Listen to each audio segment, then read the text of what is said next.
As Anne Friedman has very recently said, no genre can do more than predict the kind of uptake that will make it happy. And no speaker or writer can completely secure an uptake. This is partly because no discursive event is a pure example of any genre, and partly because of the unpredictable historical complexity of its moment and its ongoing action. We cannot reflect productively on uptake outside of discussions of genre, nor is it productive to theorize the action of genres without uptake. Genre is destabilized by uptake even as it asserts its power. Okay, so what exactly is uptake?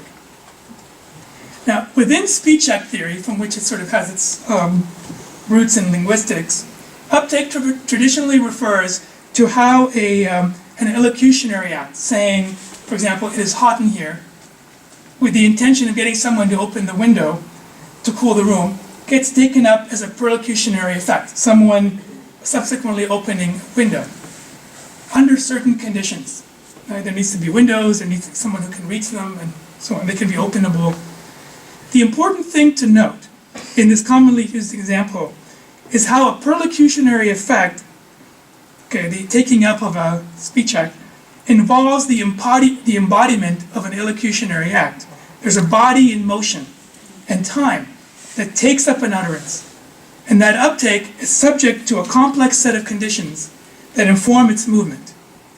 Such embodiment and emplacement are crucial to uptake. I'll say a lot more about that. In her groundbreaking work, Anne Friedman applies uptake to genre theory. And she argues that genres are defined in part by the uptakes that they condition and secure within particular contexts. So how a call for papers conditions and secures a conference proposal. Okay? So what makes a genre is that it predictably, reliably invokes a certain kind of uptake. And when it doesn't happen, interesting things happen. Uptake helps us understand how systematic, normalized relations between genres coordinate complex forms of social action. How and why certain genres get taken up in certain ways and not others, what gets done and what does not get done as a result. For me, if I were to boil it down, uptakes are the interplays between genres. And I like interplay because it suggests a lot of things. It's between, it's performative, it's play. Okay. Now, as Friedman is careful to note, uptake does not depend on causation. Okay, this is important. Uptake does not depend on causation, but on selection.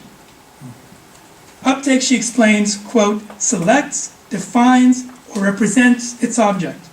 This is the hidden dimension of the long, ramified, intertextual memory of uptake. The object is taken from a set of possibilities. Okay? Always. Here we note how uptake involves agency. And despite the fact that here, uptake seems to be the agent itself, right? That might be pushing it, but certainly there's a person performing the uptake. But there's an agenta quality to uptake. It's not just a reaction. Okay?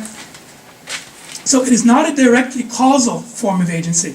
Rather, Friedman tells us, uptakes have memories, which means that they are informed by learned inclinations and embodied dispositions, one's memory of prior uptakes, attachments to prior successes and failures in similar situations, access to certain tools, one's sense of self, authority, cultural capital, one's perceived sense of timing, stakes, motivation, and task relevance, as well as other affective and material factors that make uptakes, while to some extent habitual, also momentary, unpredictable, and subject to relations of power and other ambient forces. So uptake is a vital part of genre knowledge, but because it involves a complex scene of agency, it also exceeds genre knowledge. Okay. This is what I think Friedman means in her definition of uptake as the bidirectional relation that holds between genres. Okay. I puzzled over this sentence for a long time because I think it's so rich, right?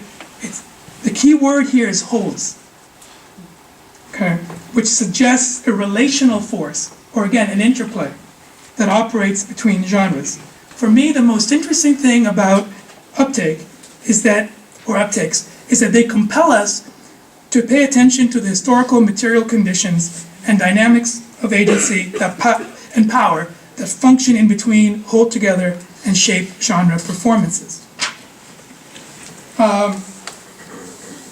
There's a post-humanist dimension here to thinking about agency, which challenges the view of matter, okay, as being inert or dependent on external causalities or ontologically distinct from conscious beings. Instead, the sort of post-humanist or new materialist view of matter acknowledges matter itself as agentive and vital. So I'm thinking here of Jane Bennett's work on vibrant matter, and sort of how even like weather, right, and the tables and things exert agency over how we do what we do. Such reorientations towards matter as Cool and Frost, I wish I was part of the Cool and Frost co-author team. As they have described this view of matter, these kinds of orientations towards matter compel us to think of causation in far more complex terms, to recognize that phenomena are caught in a multitude of interlocking systems and forces, and to consider anew the location and nature of capacities for agency. Okay? So paying attention to uptake allows us to examine causation in this more complex way, and to recognize the interlocking systems and forces at play in genre. Right? In a simplistic view of uptake, genres are the causations of uptake. Right? But I think uptakes are much more complex than that. And so